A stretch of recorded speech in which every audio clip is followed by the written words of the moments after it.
Gospelology, oh, Gospelology, Gospelology, uh-oh, Gospelology, Gospelology, oh, Gospelology, Gospelology, uh-oh, Gospelology, Gospelology, oh. Jesus turned water into wine. It's amazing. Jesus even healed the blind. It's amazing. How all the planets are aligned. How all chemicals are designed.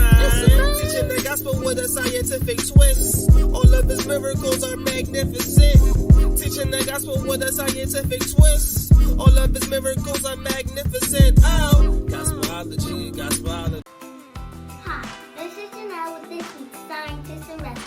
This week's Scientist in Residence is Frederick McKinley Jones.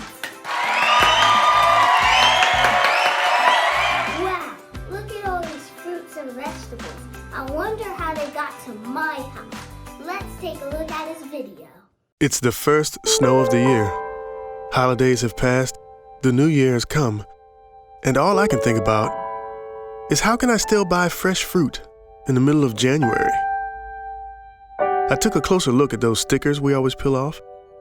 This grapefruit was grown in Texas, bananas from Costa Rica, oranges from Mineola, Florida, this lime is from Mexico, and this watermelon came all the way from Guatemala. How did these perishable items travel hundreds of miles without perishing? To answer this question, we'll have to take a look at the life of Frederick McKinley Jones. Born in 1893, Jones had a pretty tough start. He became an orphan at age 9, and with no one to sponsor him, needed to leave school to start earning money at age 11. He found a job cleaning at an auto mechanic shop, and a self-taught legend was born. He became a full mechanic by age 14. By 19, he had built several cars and became one of the most well-known racers in the Great Lakes region. He later moved to Minnesota to work as a mechanic on a large farm. After serving in the Army in World War I, Jones taught himself the basics to electronics.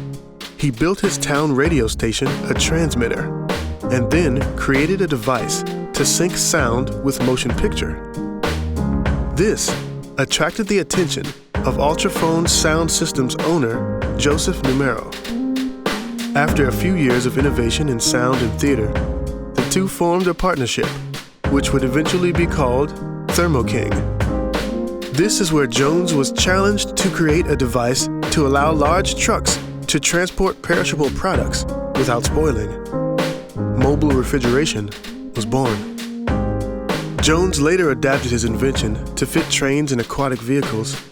Not only did this allow grocery stores to import and export products previously only available as canned goods, but his research was critical in storing blood serum for transfusions during World War II. Speaking of blood transfusions, the techniques behind blood banks were developed by Dr. Charles R. Drew, but we'll talk about him later, won't we? Receiving a total of 61 patents over his career, 40 of them had something to do with refrigeration. Wow, so that's how they got here. Thank you, Frederick McKinley Jones.